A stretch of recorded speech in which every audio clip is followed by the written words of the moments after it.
natin sa atin.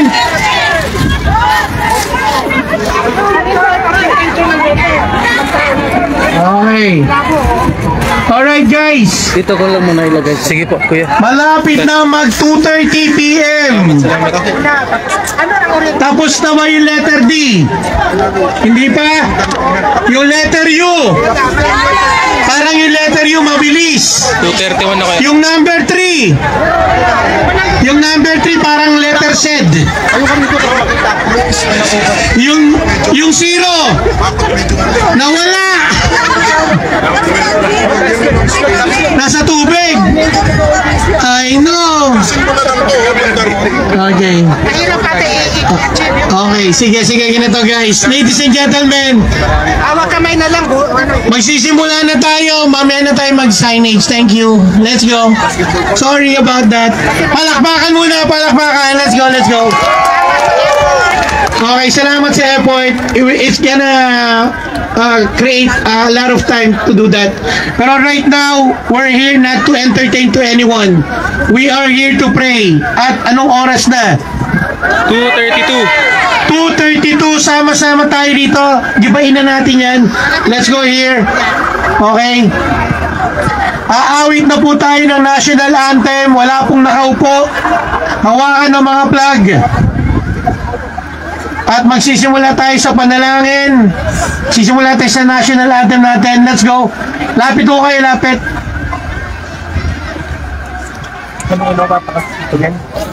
Akapela na lang.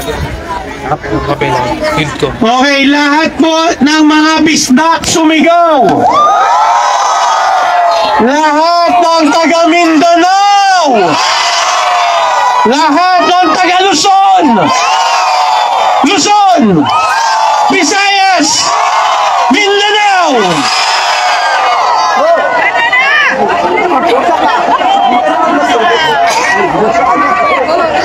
Okay mga kababayan, mga ka-LPRD, pag Pinoy magaling kumanta. Ano daw? Pag Pinoy magaling kumanta. Para ko napipiyok na. Okay, ladies and gentlemen, we're gonna be singing the national anthem. And I want everyone to please pay attention. Be serious. Anyone? Okay, thank you po. Okay, let's pay attention. As a patriotic, we love Canada too.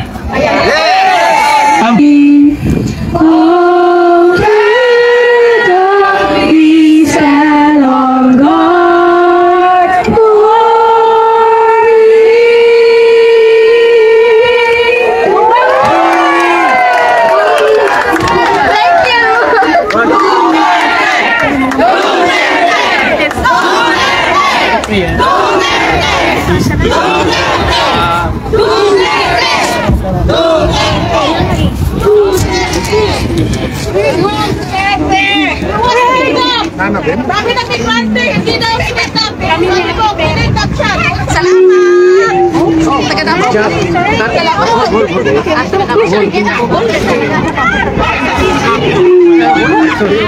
Okay, mga kababayan, mahina ang speaker natin.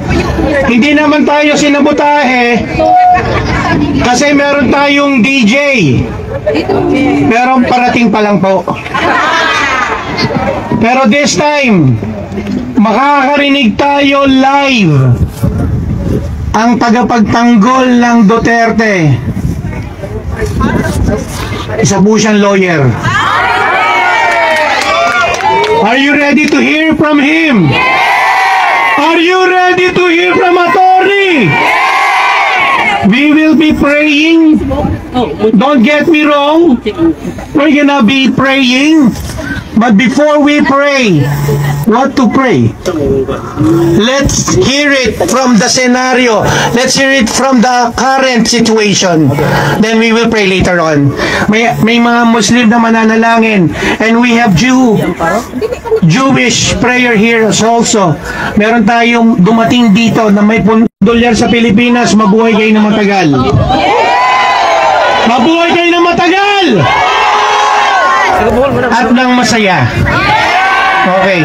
So this time, beside me is my brother from a different mother, Brad Beam Torion. Bro, dito ka. Bibigay ko yung microphone sa kanya. Makinig po tayo. Tatawag. Tumatawag ka na ba? O, nandito na siya. Nandito na. Pakinggan natin muna. Beam, pakipaliwanag sino itong ating maririnig ngayon. Okay, magandang umaga sa ating lahat kasi parating umaga dito ngayon. Andito ako ngayon on behalf of all the Filipinos all over the world, and I have a special someone that is a supporter and defender of our nation, President Rodrigo Roa Duterte.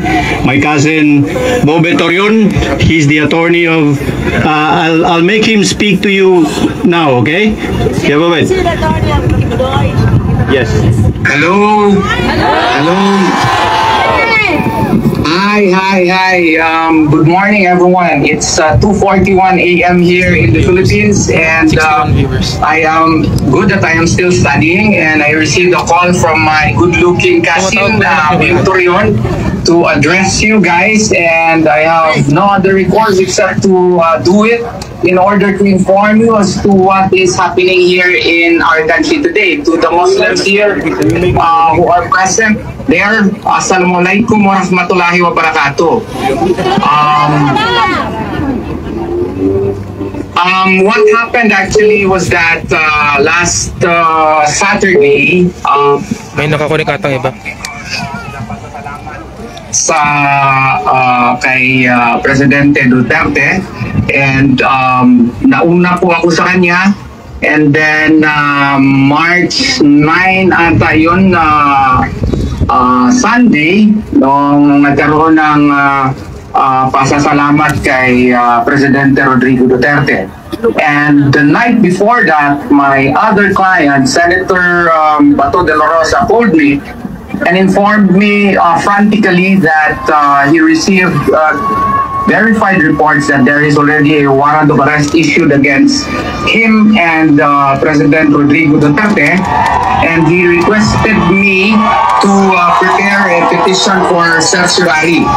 And what happened was that I did that right away, and even on a Sunday, we prepared that petition for certiorari, and then on a Monday, I already requested my staff in Davao to somehow finalize the petition that we filed, that we prepared. But in the evening of Monday, I received a call from Executive Secretary Medialdea to include President Rodrigo Duterte already in the petition. So I was already in the airport during that time, together with Kuya Aite Salvador and my beloved wife. So I somehow amended the petition to include President Rodrigo Roa Duterte, and on a Tuesday, I arrived early morning in Manila, and I was in contact with Attorney Martin Delgra, and we agreed to meet the President in the morning, because in Hong Kong there were lawyers, me included, who suggested to the former president that he should not anymore go back to the Philippines, or at least delay the same. But I think you know our former president, no? He wants to face anything and everything that are filed against him. So he decided the original plan was to go home at 4 o'clock in the afternoon on Tuesday. He even moved it early in the morning. So I was there together with Attorney Martin Delgra in the morning in the airport, but there were so many people already. We were not allowed entry into the cockpit, and because of the confusion, I had to ride the car of Attorney Vic Rodriguez. Kasama kami ni Kuya Ipe Salvador, si Marty nakapasok sa Villamor Air Base, ako ang wala. So ang nangyari was I had to finalize the petition. The petition was still in Davao. I had to send it by airplane. It arrived at around 12 o'clock noon time in Manila. So I had to have the verification signed by President Rodrigo Duterte, but I Ito po think ay you saw in call from TikTok Attorney and Torion. Facebook that I was not allowed entry together with Attorney Vic Rodriguez into the Villamor Air Base. I invoked my right under Republic Act 7438 but to no avail. And then I went to Gate 1 of Villamor Air Base. And then, hindi pa rin kami pinapasok. Lumabas si Ma'am Hanilet to assist us. Hindi pa rin pinapasok. Nag-awayan. Merong commotion doon na nagtulong si Attorney Vic Rodriguez sa si Kuya Ipe. Hindi pa rin kami pinapasok. So what we had was we only conducted the verification via phone. And I think sa Facebook post, hindi namin nakita. Nakita ko na lang sa Facebook na yung pagtipag-notaryo, nasa gilid kami ng daan. Sa simento na lang kaya para ma-file. Na-file namin at 4 o'clock 4:22 no? In the afternoon, and at first akala namin nag-grant yung PRO, pero yun, because of the controversial nature of the case, it turned out na given due course yung kaso natin, pero hindi nag-grant yung TRO. So what I did was, after hindi nag-grant, nagpalabas na naman ang Supreme Court ng advisory that the TRO is still on the table. So what I did was I filed a supplement to the petition with motion for reconsideration. And what does that mean? I already argued there that the Philippines really is no longer part of the Rome Statute, knowing that as early as March 16 of 2018, we already communicated to the ICC that we have withdrawn from the Rome Statute, and pursuant to the Rome Statute, 1 year after that, the withdrawal becomes effective, and the only exception by which ICC can still exercise jurisdiction is that provided under Rule 127 or Article 127, Paragraph 2, which provides that the only exception are only those matters under consideration by the ICC. And our contention, and I think we have sufficient case law as well as a lot of basis, is that the preliminary examination that was conducted by the Office of the Prosecutor in 2018 cannot be considered as a matter under consideration by the ICC, because matter under consideration by the ICC are those matters under judicial consideration. What you must be informed with is the fact that the pretrial chamber only was requested by the Office of the Prosecutor to conduct a formal investigation in May of 2018. Okay, and then the order granting the preliminary investigation was only rendered in September of 2019. So that would prove to you that it was only 2 years after we are no longer party to the Rome Statute. So what does that tell you? Any and all cases that have to be filed against President Rodrigo Roa Duterte should be filed in Philippine courts because of the principle of complementarity. I think you know that the ICC is a court of last resort, and its jurisdiction can only be invoked if our local courts or if the local authorities are unable or unwilling to prosecute. But our judicial system is working, so therefore, any and all cases that have to be filed against President Rodrigo Roa Duterte have to be in the Philippines, not in a foreign court. Now, in the supplement to the petition, we likewise raised therein the failure failure on the part of the Philippine government to follow Article 59 of the Rome Statute, which mandates that if there is indeed a valid warrant of arrest against him, then he should have been brought to the competent judicial authority of the Republic of the Philippines. Now, the other side is contending that Article 59 no longer applies since we are no longer party to the Rome Statute. But my counter argument is that you are arresting him under the Rome Statute, yet you would not allow us to avail of the remedies of Rule 59, that is baloney. We are arguing that Article 59 would still apply, granting ex argumente gratia, though we do not agree that we are still a party to it. And besides, it is not only Article 59 which should be applied with, in accordance with the Pacta Sunt Servanda principle that treaties should be complied with in good faith. The Universal Declaration of Human Rights, Article 8, in relation with Article 9, mandates that any person arrested should be brought to the court, local court. And Article 9 of the International Civil and Political Rights likewise provides that any person arrested should likewise be brought to a local court so as to determine whether or not his rights are respected. Moreover, in the Commonwealth model law implementing the Rome Statute, the same provision applies. And besides, due process as a concept is a very old concept. It's a concept which began since time immemorial, because during Greco-Roman times, we remember the immortal cry of Themistocles to Alcibiades, "Strike, but hear me first."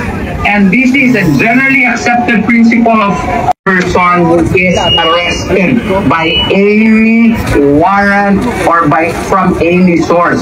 So due process has to be complied with, and since they did not, they did not follow the same, then the Supreme Court can still act on it. Is it moot and academic? I say no.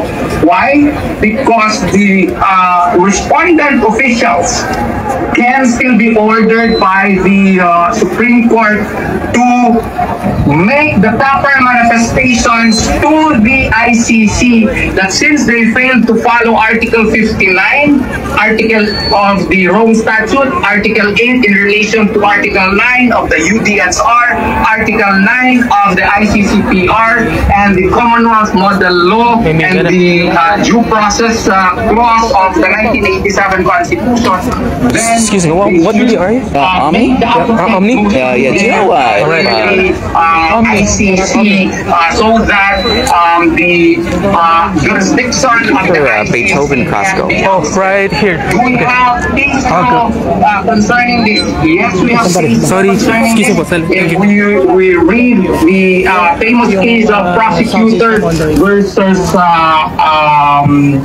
the prosecutor 2003 ICTY case, where in such case, the ICTY ruled that if the accused right has been violated reasonably when he is subjected to cruel, inhumane treatment, then the very jurisdiction of the court can be ousted. Okay, so that is our contention here in the Supreme Court, and that can likewise be used before the ICC. And we are trying our best now in the Supreme Court to still issue that necessary order, because any and all issuances of the Supreme Court can somehow be used also in the ICC. So as of now, what the other contention of the other parties that the surrender of President Rodrigo Roa Duterte can be validated under Section 17 of Republic Act 9581, which is our law implementing the Rome Statute. And that's also again not a valid argument, because if you read Article 17, the penultimate or the ultimate portion thereof, that the surrender must be in accordance with the existing extradition and treaty. Now, if we base it in our existing extradition law, PD 1069, the process is that the extradition request should be forwarded to the DFA, Department of Foreign Affairs, and the DFA shall forward it to the DOJ, and the DOJ shall file an appropriate petition in the regional trial court. Again, dapat dumaan na naman sa korte. Now, kung hindi extradition ang i-apply, then you follow Article 89 of the Rome Statute. And what does Article 89 of the Rome Statute provide? That the surrender should be pursuant to the national law of the accused. And what does our national law of the accused provide? Our national law requires that if there are foreign judgments, diba sa inyo dyan, kung meron kayong annulment or na-declare mag-divorce kayo, yung divorce decree ninyo dito sa Pilipinas naman, hindi yan mag-given effect likewise. If you do not follow Rule 39, Section 48 of the Rules of Court, kailangan mo pa yan ipa-confirm dito sa korte natin. Eh yung foreign warrant of arrest niya, hindi man lang dumaan for confirmation sa ating korte. Kaya nga, hindi yun balido dito sa atin. Marami masyadong questionable acts na ginawa nila. Kaya ngayon, meron tayong binabalak na mga kaso din na i-file sa kanila. Hindi ko muna isabi sa inyo kung ano yun, but we are in constant communication with Bam Hanilet, Avancenia Duterte, and we are hoping and praying na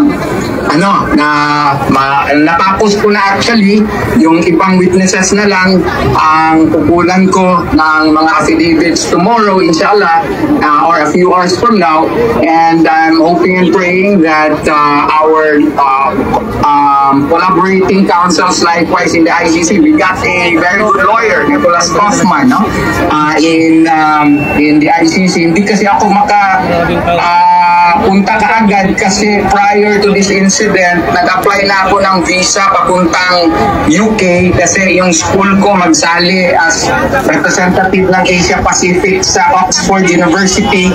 Nag-apply na ako ng visa, yung passport ko nandun pa sa UK Embassy, so hindi pa ako maka-apply, but I'm hoping na pagbalik nun, maka-apply na ako ng visa sa Netherlands, and hopefully my wife and I would be able to fly there so that we can also assist the lawyers there. If you notice, I was shocked by the charge. Akala ko 3,000 yung pinatay daw ni FPRRD. 24 and 19 lang pala. Mas marami pa yung yung allegation nila, mas marami pa yung Maguindanao massacre. So we have to know also the identities of these alleged 24 victims and 19 victims, so that we can provide the necessary support, legal defenses to the principal lawyers in in the ICC. So yun lang po muna. Maraming salamat po sa inyong suporta. Mga kababayan, kailangan natin suportahan yung tayo dapat ma-divert our attention. Suportahan natin yun, straight tayo sa mga kandidato po ng PDP. Bukuhan natin si Pastor Apollo, si Kibuloy, si Attorney Bondo, si Senator Bongo, si Senator Bato de la Rosa, si Attorney J.P. Yulo, si Congressman Marcoleta, si Attorney Vic Rodriguez, si Kuya Itek Salvador, si Doc Mata, sino bang hindi na, dapat talaga silang 10 kasi kailangan natin sila kung patuloy. Ako rin na nag-file ng petition for certiorari, no? Kung hindi tayo ma-issuehan ng PRO doon, no, matutuloy yung impeachment complaint against kay VP Sara. Kailangan natin protektahan si VP Sara. Vote straight tayo, PVP dapat. Vote straight tayo dapat. No? So, maraming salamat po at salamat po sa suporta sa inyo. Salamat po. Salamat. Maraming salamat po. Attorney Torion, andito po ang ating mga kababayan. Makikita nyo, isisigaw namin, bring him home! Lahat!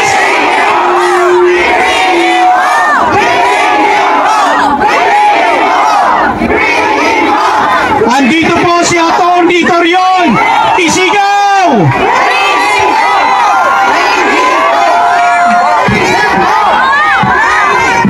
Any message? Last message po! Huwag tayong mawala ng pag-asa. Huwag tayong mawala ng pag-asa. Let us continue to do this. Let us continue to do this para nakita ng Marcos administration na hindi po mga bobo ang mga Pilipino. Kailangan natin karapatan. Ipakita natin sa kanila na hindi na natin nagugustuhan ang nangyayari sa ating bansa. Maraming salamat po. Maraming salamat sa inyo. Thank you. Maraming salamat. Lahat ng mga nandito, sumigaw! Duterte! Lakas nyo ba?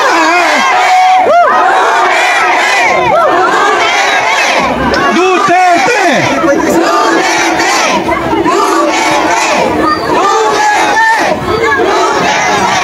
Now this time, mga kababayan, alam ko, ang lahat sa inyo pumunta rito, isa lang ang dahilan.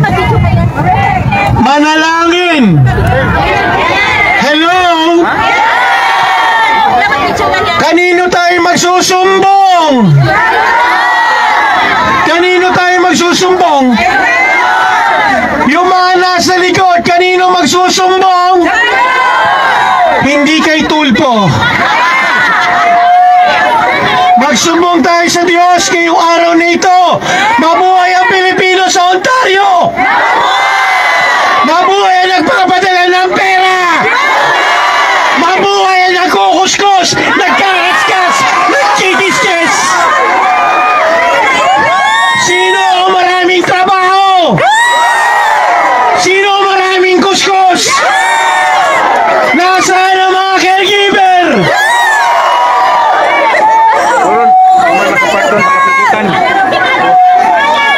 At this time, willing ba kayong magsakripisyo? Walang per hour. Walang cleaning. Alright, bayaran ba tayo? Bayaran ba kayo? Bobo ba tayo? Lahat ng Pinoy na nasa Canada, may isa lang dahilan. Gustong guminawa ang buhay. Hello? We are not violators. We are not violators. We're paying taxes. We're working hard. We're law-abiders. We are law-abiders. But this time, ladies and gentlemen, alam ko ilan sa inyo galing pa sa Windsor, sa Oshawa, sa Kinder, nakalimutan isa, Kingston. Sino yung mga taga-bata sa Wilson? Alright. Okay.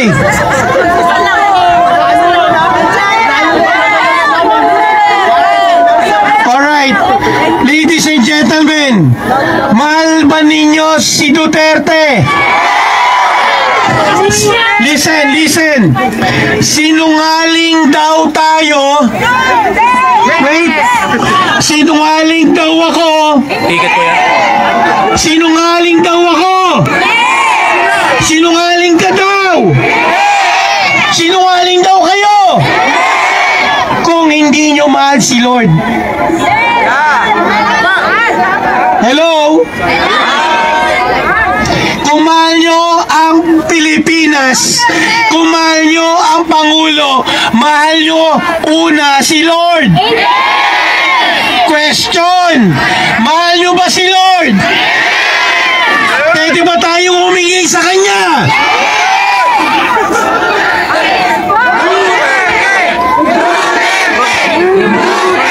Tikitan daw. Okay. Okay. Alright, 2 beses na akong inalok. Nasabihan kayo.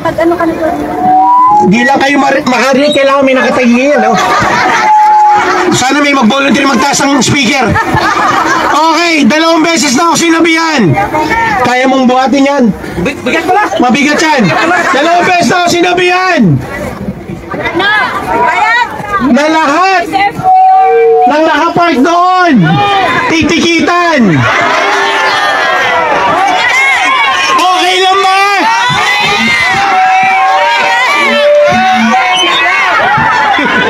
Alright, ulitin ko. Lahat na nakapark doon titikitan. Okay lang ba?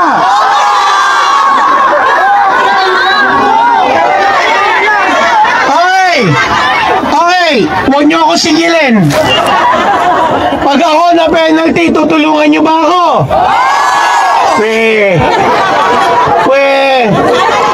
Okay, kung kaya natin bayaran ng ticket, kasi maayos tayo magbayad ng tax.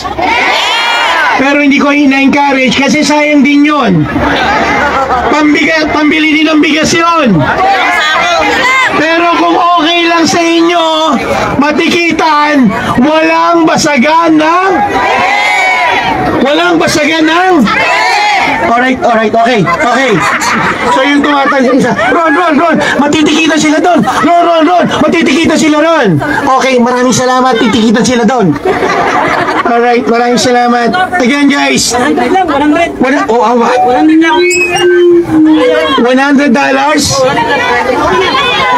Oh my Lord.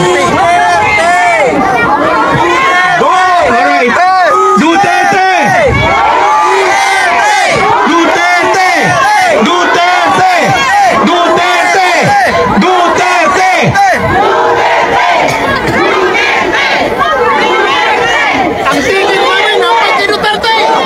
Alright. May kakanta. May akawit sa atin ngayon. Magtuturo siya ng kanta. Ang title, Nandito Kami Para Sa'yo. Isang Youth Duterte follower, sumisigaw, nagmumura, pinabayaan, hilahin, pinabayaan, dakpen, pinabayaan bumiyahe ng ilang oras yun? Ha? 14 hours. Pinabayaan ang ama ng pagbabago. Pinabayaan ang ating Pangulo. Sino ang nasa likod nito?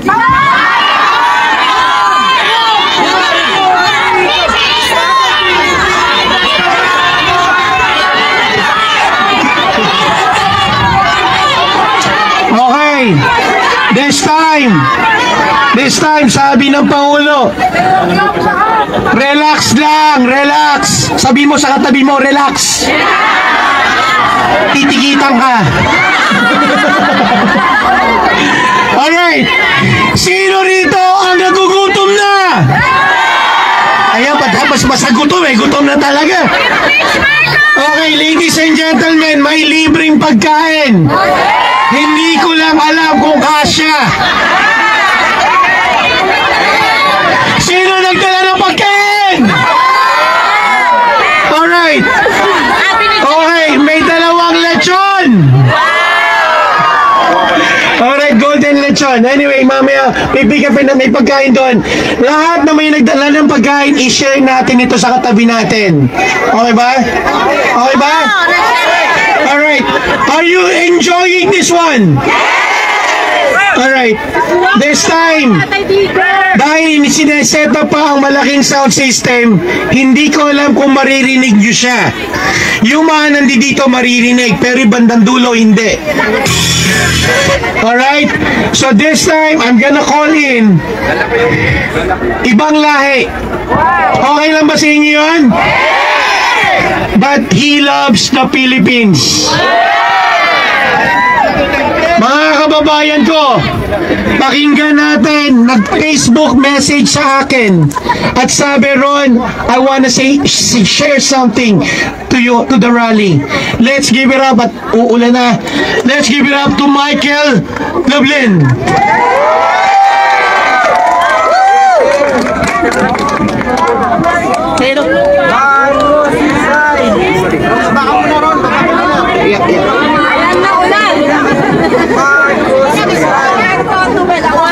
Tubig po, tubig.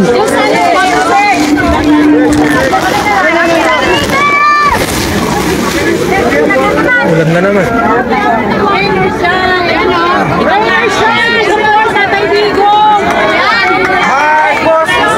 Water po, water. Thank you.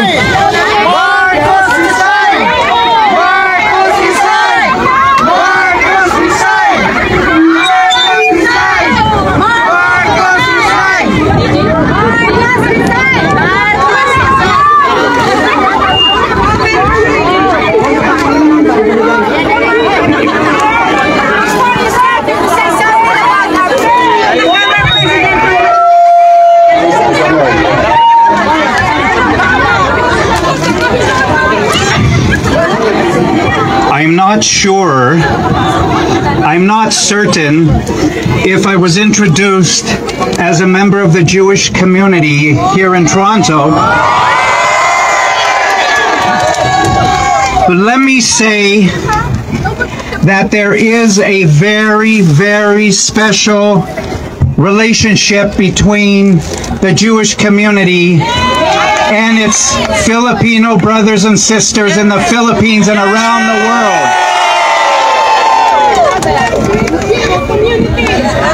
Many years ago, when I became friends with President Duterte, my friend, my father, even though I'm almost as old as he is, when I became friends with him, the first thing he told me was, my daughter Sarah is Jewish. And he was very, very proud of that. Their special relationship between the Jewish people goes back to the founding of the State of Israel in 1948. Yes. But it actually begins a little bit earlier than that. During one of the darkest times, the darkest days of humanity, the horrific events of 1939 to 1945, the Holocaust, when 6 million Jewish people perished at the hands of the evil Nazi regime. Yes, yes. The Philippines took in 1,200 Jewish people, broken lives. And the Philippines gave to those 1,200 Jewish people love, safety, and security, and happiness, and health. And they rebuilt those lives into flourishing families. In 1948, when the vote came at the United Nations to partition the land of Palestine, to create a Jewish homeland, all the nations of the world were tied. The vote was tied. And there was one country that had to cast its vote. One country left. And that country was the Philippines. And President Quezon, may he rest in peace, President Quezon directed his ambassador, you vote for Israel. Vote for the Jewish people. And that's exactly what happened. I have competition over there. in the other side of the karaoke bar. They're outdoing us. Let's outdo them for a minute. Duterte! Duterte! Duterte! Duterte! Duterte! Okay, we got them. We got them. So, I know that being involved in the Philippines with my foundation there, for the last 18 years, we've run missions to the Aida people in the mountains. 18 missions over 18 years. We have over 1,000 children in the Michael Lublin Foundation in Nueva Ecija. And I know that being with the Filipino people in the Philippines and also here in Canada, you love a good speech. You love a nice long speech, so I brought a 100-page speech. And it's still going to be a little shorter than everybody else that's speaking today. So, We're here in Toronto, Ontario, Canada. because we're all family, you could laugh at my Tagalog. I'm giving you permission to laugh, but let me try. Salamat po. Nagakilalaing banon. Sa magkakapita ko. Sa aking magkakapita na babe. The accent is good. Sa magananay ko. Sa aking mag-ama. Sa magkakababayan kang Pilipino.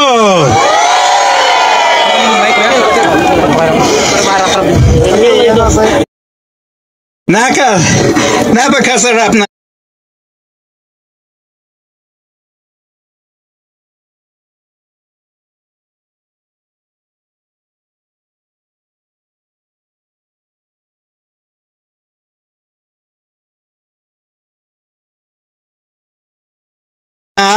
Magkasama ka, nagayon sa isa pang patikapan na pamilya. Magandang hapon.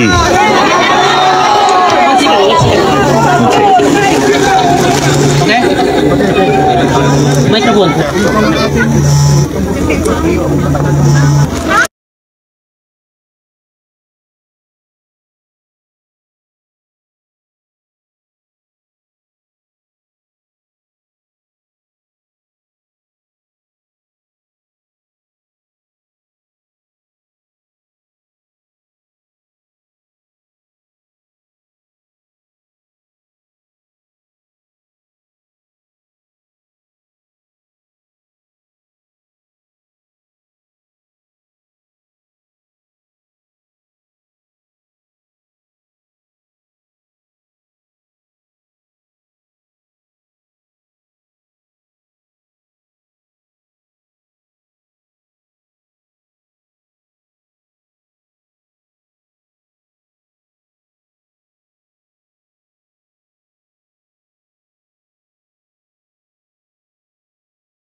How joyous, how very greatly joyous it is to sit together with my brothers and my sisters as one.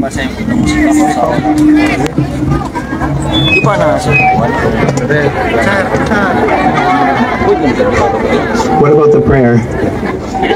So as we all know, this event is a prayer event for our president. Right? Okay. So we have a prayer. I'll quickly say it in Hebrew, and then we'll all say it together in English. And it comes from the Psalms of King David. And Scripture says that those who recite the Psalms of King David will bring healing. healing. Healing unto yourself, your family, your community, your people, your nation. So bear with me, please. Shirla Malois, Esa Enai El Haharim, Me'ayin Yavo Ezri. Ezri Me'ayim Madonoi Osei, Shemayim V'aretz. All Yitain Lamos Raglecha, all Yanun Shemrecha. Hine Lo Yanun, Velo Yishan, Shomer Yisrael.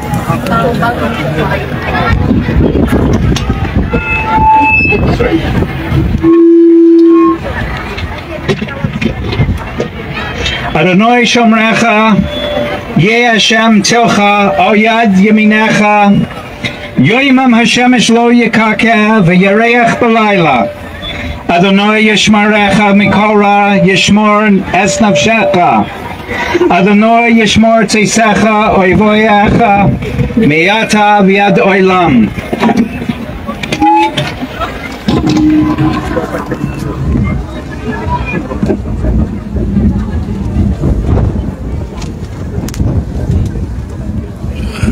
So we could say this together. You could repeat after me. A song for to us to rise up. I shall raise my eyes to the mountains. From where will my help come? My help is from God, the creator of heaven and earth. He will not allow your foot to falter. Your guardian to slumber.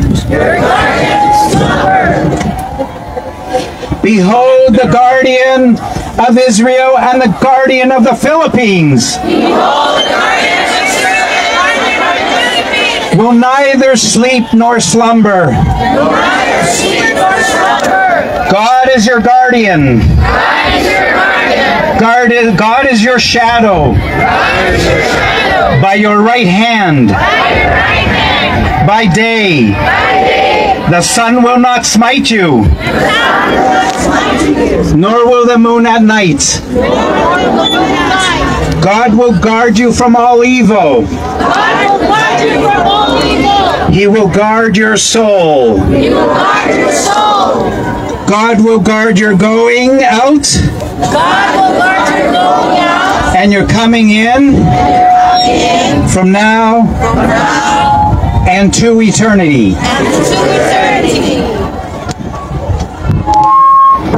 Amen.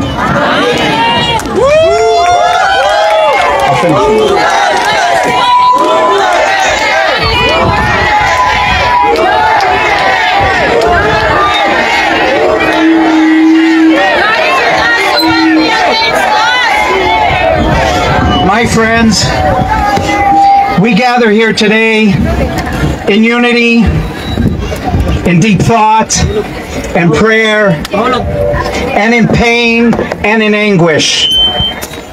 It was not just a man that was serendipitously, callously, and cowardly ripped and taken from us against his will and against our will, but it was our Father, our heart, and the heartbeat of our people, the Philippine people.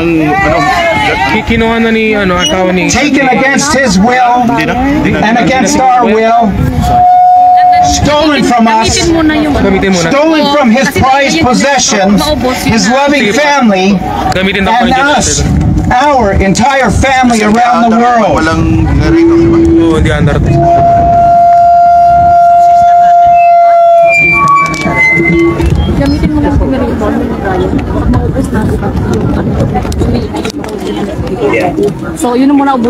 Not since the days of Jose Rizal, whose statue is right behind us, not since those days, never in our history has one man given so much to his nation.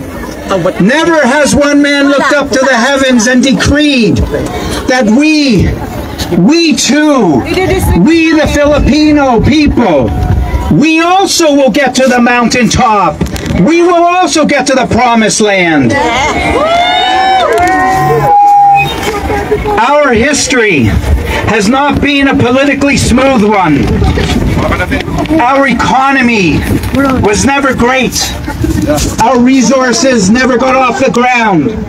While nations all around us flourished, we stumbled in stagnation. And worse. And worse.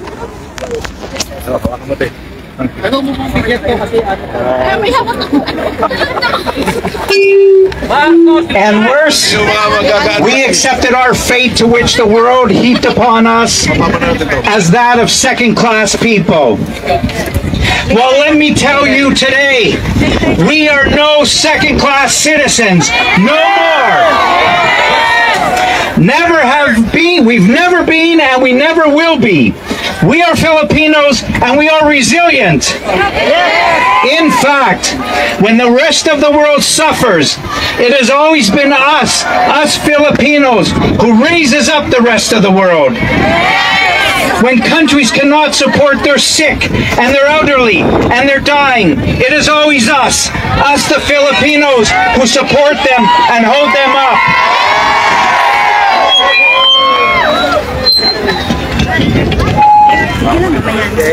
It is us who supports and rehabilitates people's mind, bodies, and souls. And it is us who supports and rehabilitates the mental and physical health of every single country we arrive in.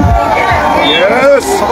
We are the ones who are left to pick up the pieces of so many broken people, so many broken families and broken hearts. And today, our heart is broken. And we are here, and we feel all alone.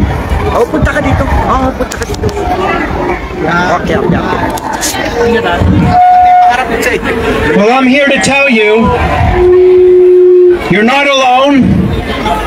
You're not alone because I'm here with you. And the Jewish people are with you. And many people around the world are with you. God is with us. The God, that's right, the God of Abraham,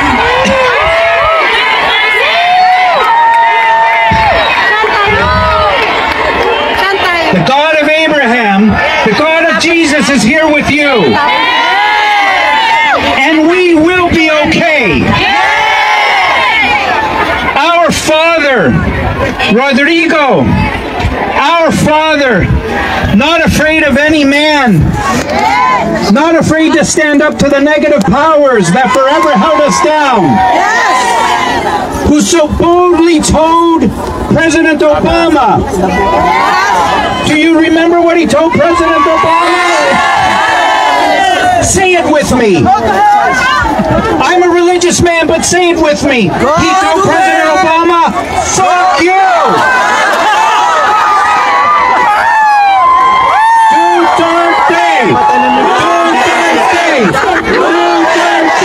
DJ.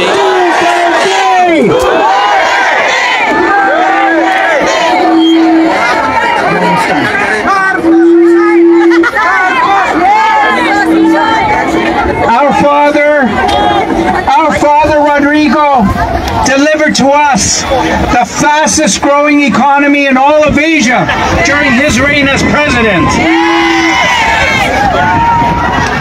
He's the only president who loves Filipinos dearly. He coined the phrase, Philippines Rising. Say it, Philippines Rising. Philippines Rising. Philippines Rising.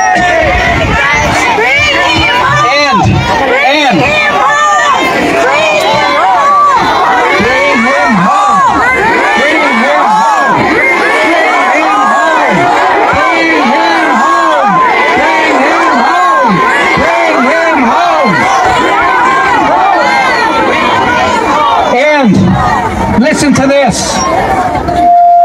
I was in the Philippines at the time, and when a beautiful Filipina care worker to a wealthy family in Kuwait was brutally murdered and her body parts chopped up and hidden in a freezer when it was discovered. When they discovered what the Kuwaitis did and how it was hidden, what was our president's response? His response was, I'll send as many planes as required and bring everybody home. I'll bring them home. Let's see who's going to take care of them now. Our father who cried in front of the entire world media when he stood in front of 2,000 care workers in Israel, and he told them he was crying because never before did Rodrigo Duterte, never before did he stand in a country. Come on, quiet. Never.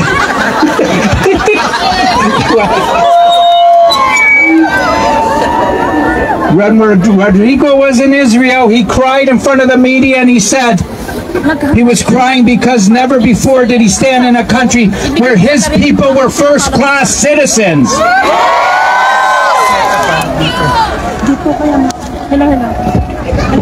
Our father Rodrigo, he gave us honor and courage.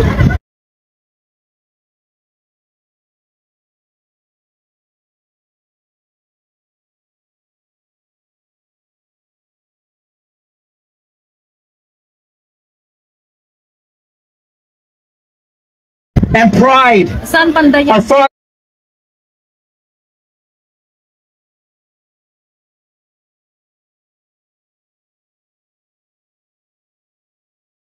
brought back and gave a hero's funeral to a past president. Restoring that person and that family's pride and dignity as Filipinos. Instead of leaving his body to rot in another 40 years, that family back. Yes, this is our father. This is why we're here. We have something to tell the ICC, which has no jurisdiction. Rodrigo Duterte is our father. He is our heartbeat and our soul and the soul of our people. Let him go. Let him go.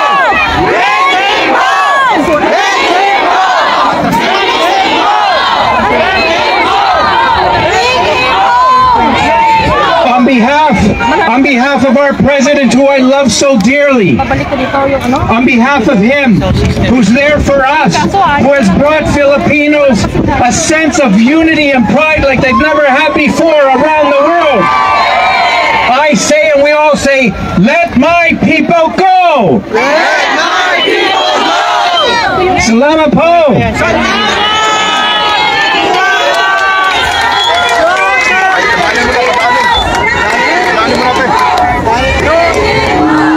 Bring him home! I want to hear everybody! Bring him home! Bring him home! Bring him home! Bring him home! Bring him home! The very last order of business. This is almost as bigger than the Taste of Manila. My last name is spelled L-U-B-L-I-N. Lublin. Michael Lublin. Tomorrow is my 64th birthday.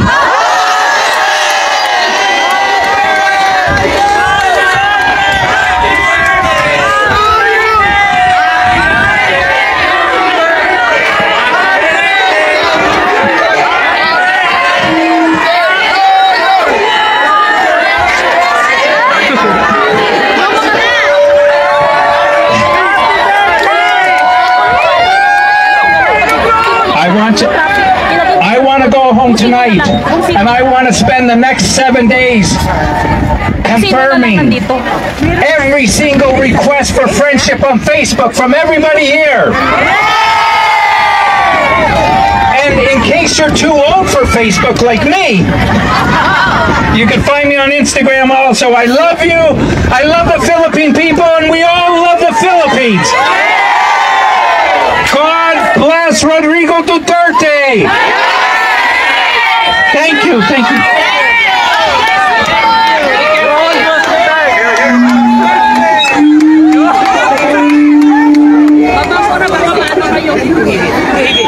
Alright, sabay-sabay tayo. Happy birthday, yung last line lang ha. Yung pinakamagandang tono. Okay, ready? Hinga, hinga ha. 5, 6, 7, 8, go! Happy birthday to you.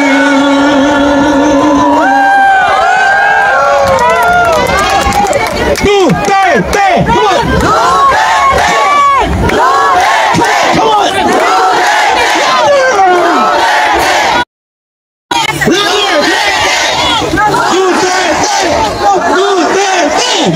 Bring him home! Bring him home! Bring!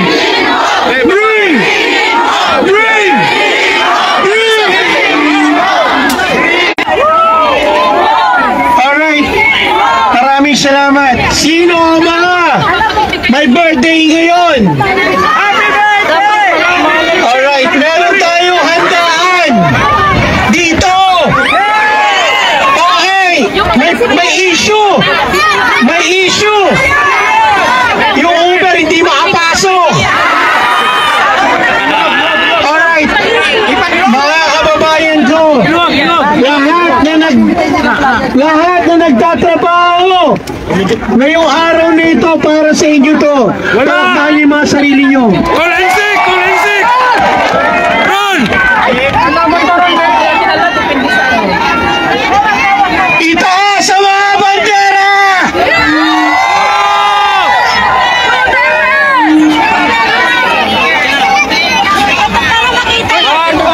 Alright! Itaas natin ang bandera!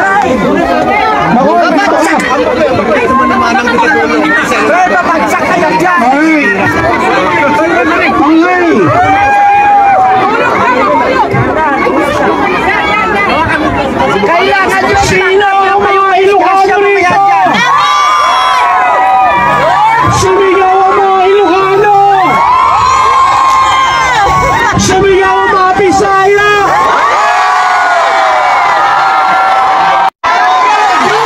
Sumigaw ang mga Tapareño!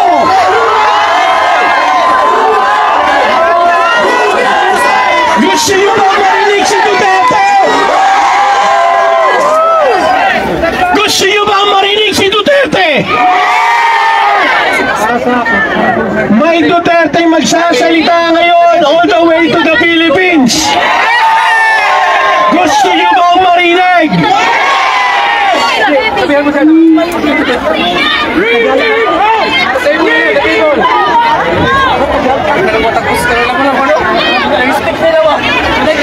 Tatawagin ko po ang kapatid natin sa Davao, kapitbahay ni Duterte, nasa Toronto ngayon. Alright, hindi nga lang siya si Duterte. Okay, nasa na si Brad, wala yung pangalan kasi nandito sa bulsa ko. Okay, ladies and gentlemen, mga kababayan ko, sumigaw ulit! Yung mga nandiyan dyan, lapit kayo, lapit! Lapit mga kaibigan at makinig kayo! Balita galing sa Bayan ko! nais kong ipamahagi ang mga kwento, mga pangyayaring nagaganap mula sa Pilipinas! Everybody, come on! Let's go! Let's go! Itaas sa mga kamay! Ipakita sa Netherlands!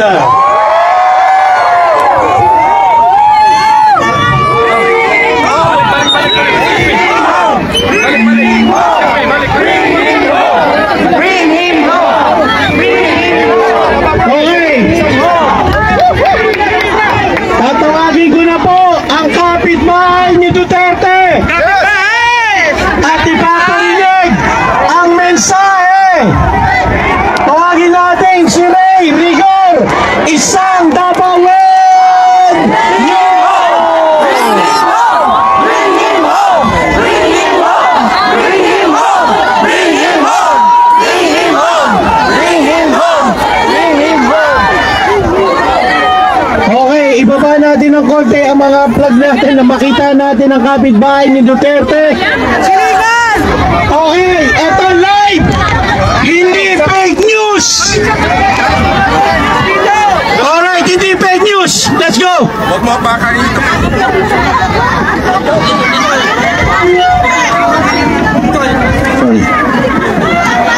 Magandang hapon sa lahat!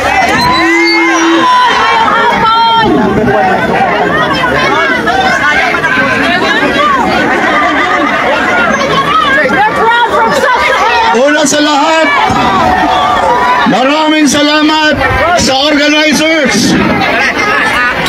Kung hindi sa mga organizers, wala tayo ngayon dito.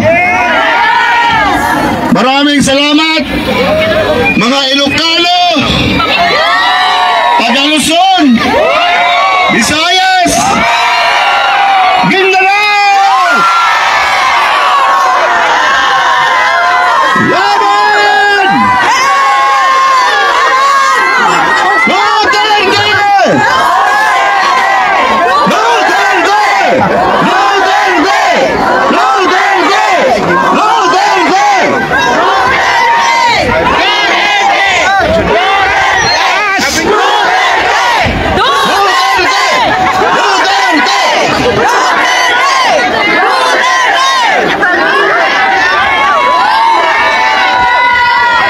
Okay.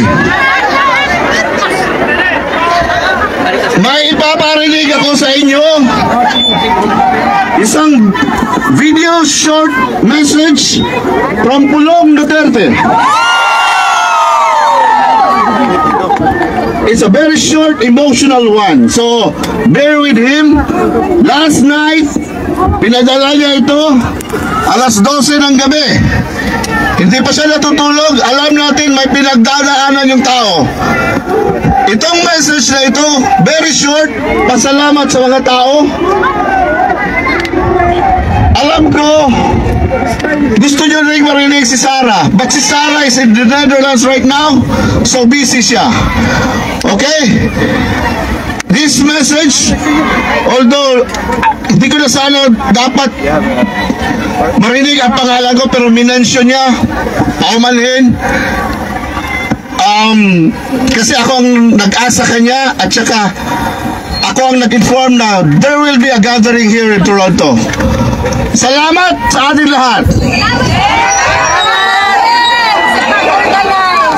By the way, hindi ho kami magkakilala, Facebook lang ho, kaya libre, walang bayad, palakpakan lahat. Kayo ang bida, lahat tayo bida, sino kontra bida?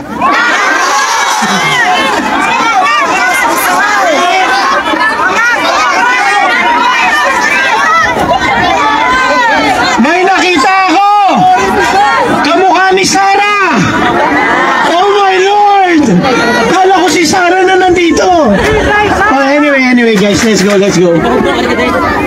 May dumating na sound system, palakpakan natin DJ Brian. Bigyan natin ng ilang minuto lang si DJ Brian dahil na traffic din siya. By the way guys, may kakanta rin dito mamaya ng You Raise Me. Sasabayan ba ninyo? Ano daw, You Raise Me? Sabi nila, demonyo si Duterte. Demonyo si Marcos!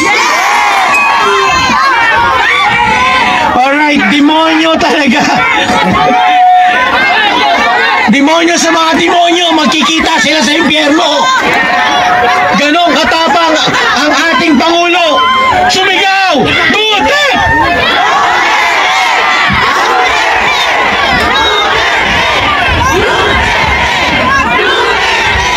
Bring him home! Bring him home!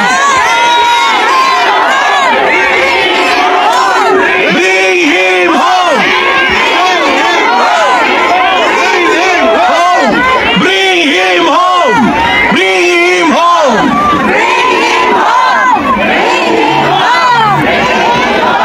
May naalala ko habang inaantay natin ang sound system, Brad. Sino rito ang may mga dalang anak, nasang kamay? Mabuhay kayo ng matagal. Mabuhay kayo ng masaya. Bakit? Tanong nyo bakit? Itanong nyo bakit? Kasi tinuturuan nyo sila maging makabayan.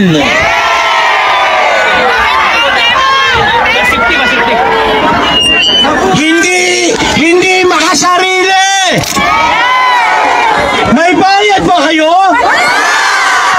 Tingnan mo yung katabi mo, may bayad? Wala kayo na! Okay. Malapit na matapos ang sound system natin. Palakpakan mo na! Tawagin natin ang isa sa mga supporter ni BBM. Isa kaming supporter ni BBM. Dahil nandoon si Sara. Suporta kami kay BBM dahil nandoon si Sara. Kinikilabutan ako. Binuhos namin ang lakas namin dito. Binash kami sa Facebook. Tinapatan namin ang Pinklawan. May natinag ba? Iniwan ba natin siya? Sino rito sumuporta kay BBM? Pasa kamay.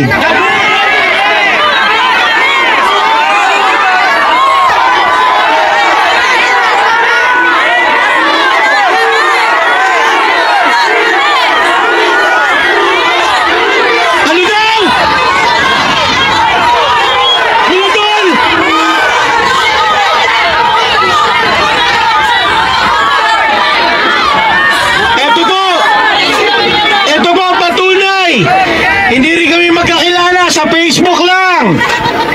At dahil nagustuhan namin ang bagong Pilipinas sa bagong Pilipinas, nagkita na naman tayo ngayon. Wala ko kami pinag-usapan, walang hidden agenda. Bigay ko na yung microphone. Magandang hapon sa ating lahat! Sino dito ang biktima sa budol? Magkakasama kami roon noong 2022. Gusto ko ipakita sa inyo ang t-shirt. Some supporters could give the donation of this t-shirt. Itutok nyo ang lahat ng mga kamera nyo kung paano namin pupulitin ang damit na yan. Ang dami niyang dadang. Sandali. Gusto nyo ng regalo? Ilang kayo dito? Iisa lang itong regalo namin eh. Para sa lahat. Gusto nyo makita? Dito! Sandali! Hawakan mo. Okay.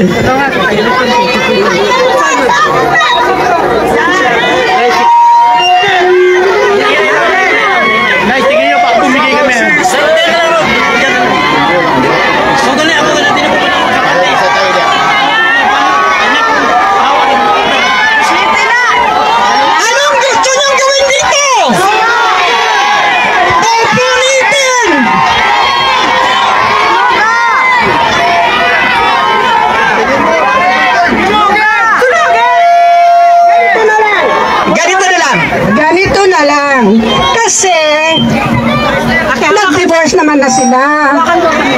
Divorce naman na sila. So, pag-divorce na natin. Ready? Go! One!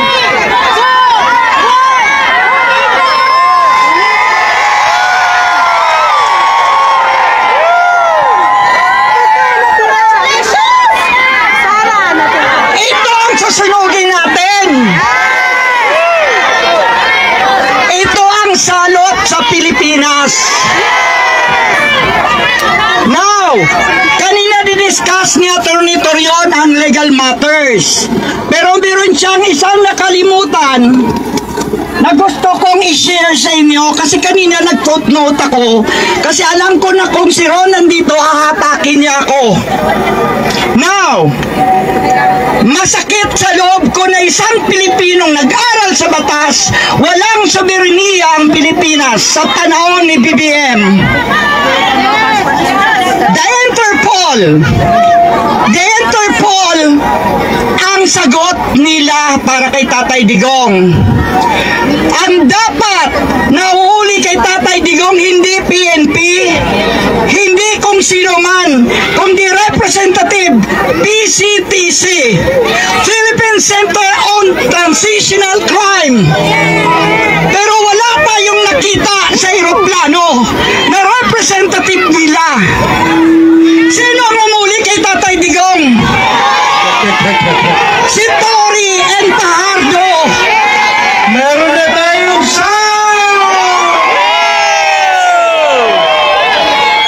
Thank you guys. Okay, check. Okay, aayusin lang yung sounds. Pero may magandang balita. Ang magandang balita, may pagkain at kape. Thank you. May pagkain. Okay lang tayo. Rock and roll. Alright? Okay. Last week, lahat tayo devastated sa buong mundo. Evidently, I can't work properly in my work because I was crying when I see what happened to Tatay Digong. Ang dapat na magbasa ng Miranda right na idadalhin si Tatay Digong sa tamang hukuman bago siya dalhin sa Netherlands kung yun ba ay tama. Now, the competent judicial authority, yung mga batch ko sa College of Law, nagtanong sa akin, what is? Kasi daw, ang Department of Justice ang nagbigay is the part of competent judicial authority. Hindi. Punta nga sabi ko, ano, babalik tayo sa Law 101? There are three functions of the government: judicial, legislative, and judiciary. The Department of Justice is under by legislative department, is not a judicial. And supposedly si Tatay Digong dinala nila sa Regional Trial Court in Pasay dahil ang Nichols ay nasa Pasay. Pero kinidnap nila si Tatay Digong. Hindi na ako magsalita ng matagal dahil naibigay na ni Atty. Torion ang mensahe for the legal matters. Pero ang pinipray ko lang sana magiging fair ang justice system sa International Criminal Court. Kasi sa alam ko, grupo nila ni Laila de Lima ang mag-uusga kay Tatay Digong. And this to prove that the United Nations, the International Criminal Court, is the court of the people, the richest in the world. Napakasakit ng tatay natin ay dinala nila doon in spite sa sakit niya. Mabuhay tayong lahat para sa atin ito. Huwag tayong mawala ng pag-asa. Inday Sara Duterte will save our country. Protect the Duterte family. Take Marcos family out in the Philippines. Maraming salamat sa inyong lahat. We love you all.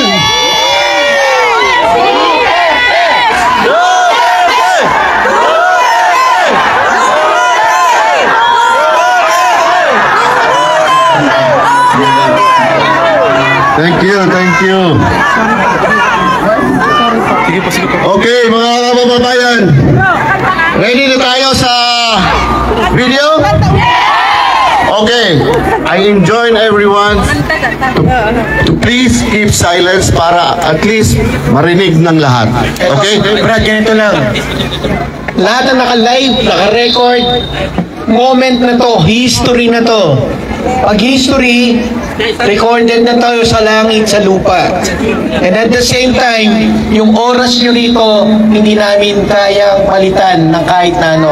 You are a priceless people of this nation. So this time, pakinggan natin all the way from Davao. I'm not sure, Davao, right? Davao, Pulong Duterte, Congressman Pulong Duterte. Pakinggan natin! Pangalay ni Pangulong Duterte. Let's go! Okay. Sa Toronto, Canada. Wait. Mr. Ray. Okay, i-bluetooth sa cellphone para mas malakas. Maraming salamat, DJ Brian. Asan ang mga Bisaya?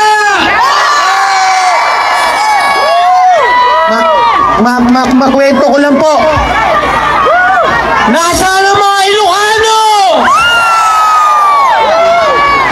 Nasaan ang mga Igorot?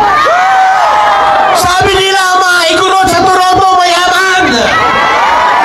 Maraming cash. Maraming cash sa Igorot. Sino yung mga Davao? Alright, sandali. Taga Quezon City ako. Sino yung mga taga Luzon? Ayan, may nag-message. Pagka daw kayo ay estudyante at mayroong issue pa sa inyong permanent resident dito sa Canada, huwag daw kayong a-attend dito, baka hindi kayo ma-PR. At pagka ikaw ay tourist, huwag kang a-attend dito, baka daw ikaw ay mawalang ng status sa Canada. Is alive! Alright? We have the freedom of speech, we have the freedom of expression, and we have the freedom of religion! Ngayong araw na ito, lahat na nakasukbo ang kamay sa jacket, ilabas nyo, itaas ang kamay. Lahat ng nakasimangot, ngumiti naman kayo! Sa laban na ito, hindi natin kailangan atakihin sa buo. Sa laban na ito, hindi natin kailangan magregla. Sa laban na ito, hindi natin kailangan magpabe. Ang kailangan nun natin may kaimtim na panalangin sa Diyos. Dahil kung totoo mahal mo ang bansa mo, mahal mo.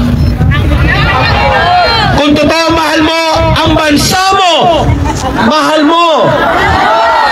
Kung totoo mahal mo si Tatay Digong, mahal mo. Mahal natin ng Diyos. Kaya ngayon, hindi tayo magsusumbong sa ICC. Magsusumbong tayo sa Diyos! Kanino tayo magsusumbong? Kanino tayo magsusumbong? Sino may malakas na pananampalataya? Sumigaw! Sino ang peke? Tumahimik. So ladies, naka-bluetooth na. Let's go. Okay, so ready na? Okay. Here it is.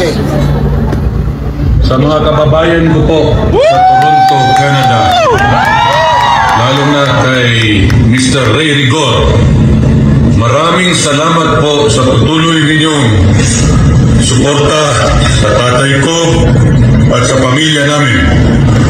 Maraming salamat po. Duterte! Duterte! Duterte! Duterte! Duterte! Duterte! Maraming salamat, bro. Okay. Inihanda natin ang ating sarili sa pananalangin. Maraming salamat, Rigor.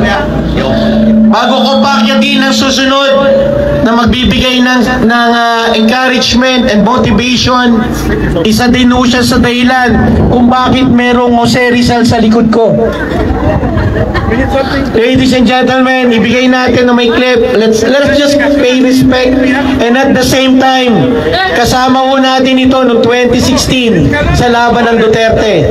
No? Bigyan ho natin. Pero ngayon, hinihiling ko po lahat ng nagugutom. May nagugutom ba? Palakpak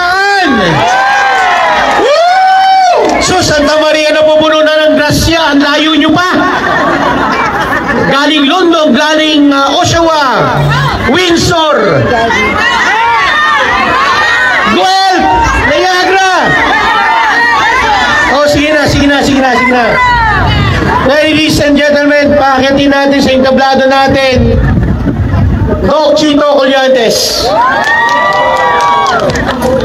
Ano na taon ang iyong pinahirap, maibigay mo lamang ang aming inaasam na pagbabago na pinapangarap ng lahat. Tinupad mo ang pangako na iyong hinahangad. Ang dami mong nakabanggaan mula nung umpisa, balita ka, kaliwat kanan mga Believe naman po ako sa inyo. 48 hours ago, dun ho nilagay po ni Sir Ron yung message na bring him home. Bring him home! Bring him home! Bring him home! Bring him home! Bring him home! Ako po ay nagpapasalamat sa ating mga kasamahan po dito na nagmamahal sa ating former president na si Rodrigo Roa Duterte, na tayo pong lahat ay makiramay po sa kanya. Kaya guilty hindi, mali lang po ang pagpapadala sa kanya doon po sa Hague, Netherlands. Bawal po yung ginawa niya. Tama ho ba o hindi?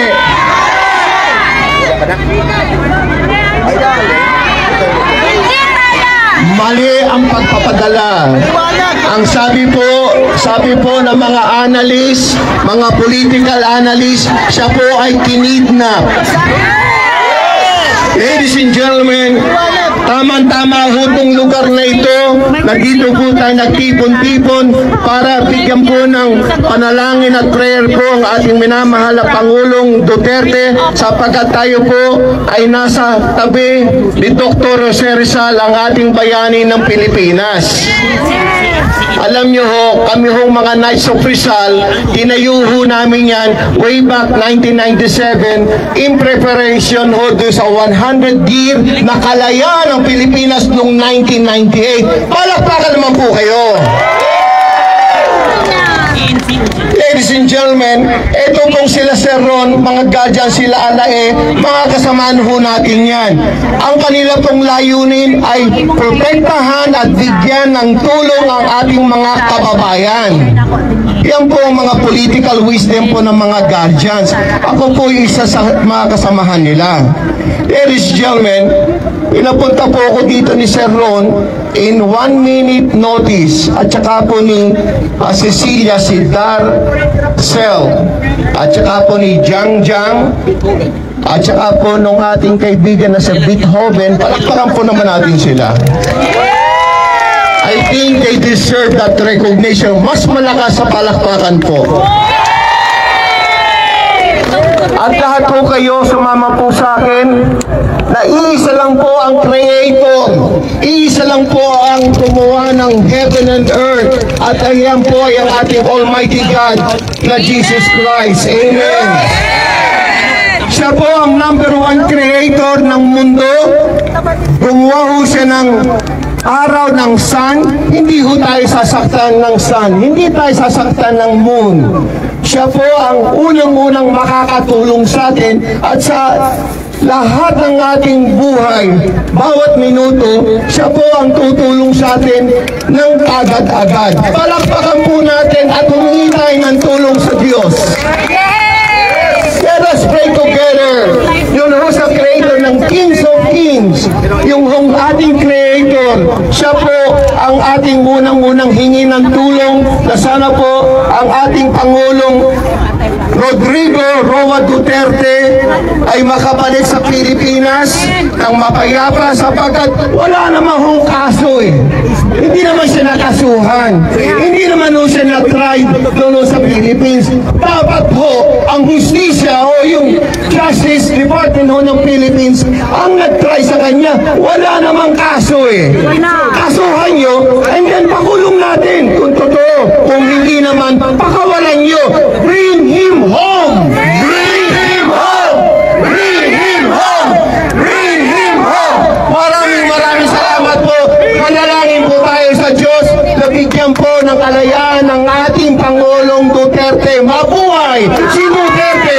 Duterte! Duterte! Duterte! Duterte! Duterte! mga kaibigan, mga kasama, mga kapwa Pilipino, noong 2002, dumating po si Gloria Arroyo dito. Uumpisahan nyo yung tinatawag na dual citizenship.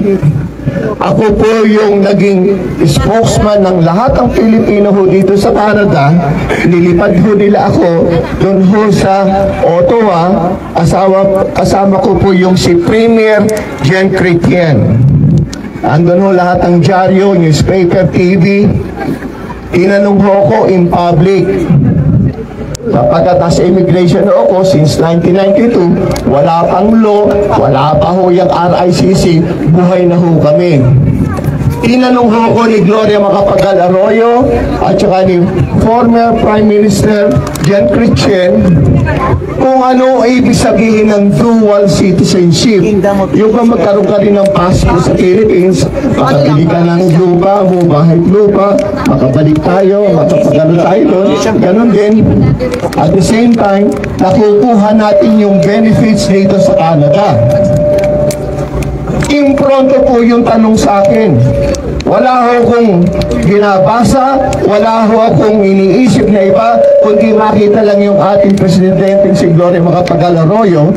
Ladies and gentlemen, I was asked, tinanong po ako, anong kahulugan ng pagka-dual citizenship mo? Lahat sinabi, well, makakabili kami ng lupa, bahay lupa sa Philippines, makakabalik kami anytime, walang hassle-hassle, makaka-stay ka doon. Ladies and gentlemen, ang sinabi ko po, my dearest Prime Minister of Canada, Your Excellency Jean Chrétien, thank you. Thank you for all the benefits I'm receiving now as a Canadian. Thank you for all the benefits, for all the health services, the educational extension that you have provided us. Thank you for all the food, the shelter that you have given me here in Canada. So, in my mind, in my tongue, in my heart, I will always be a Filipino. Yeah! Duterte! Duterte! Duterte! Maraming salamat po sa inyo at huwag ho kayong aalis. Rain, shine or snow. Pagpapa! Yeah! Maraming salamat, Doc Chito Collantes. Mabuhay ka na matagal at ang masaya. Nananalangin na ho tayo, 5 minuto o whatever it is. Let us honor God. Let's call in Pastor Lizelle. Ang iyong pinahirap, maibigay mo lamang ang aming inaasam na pagbabago na pinapangarap. Let us honor the Lord. I want to share this verse for all Filipinos all over the world. If my people who are called by my name humble themselves and pray and seek my face and turn from their wicked ways, then I will hear from heaven and I will forgive their sin and heal our land. Let us pray, all Filipinos all over the world. We are united in prayer in our country, the love and peace and unity. Let us pray. Dear Heavenly Father, we thank you. We come before you, God. We humble ourselves to you, God. Forgive all our sin. Forgive those things, oh God, are not pleasing unto you, God. We pray for Philippines. Philippines for Jesus. In the name of Jesus. Father, we thank you. Holy Spirit, move to the life of yan ang panatero, walang inuurungan. Pag tama palakpakan, pag mali ay babanatan. Yan ang banateros, boses ng ordinaryong Pilipino. Banateros ay walang makakaawan, walang inuurungan. Banateros ay tinutulungan.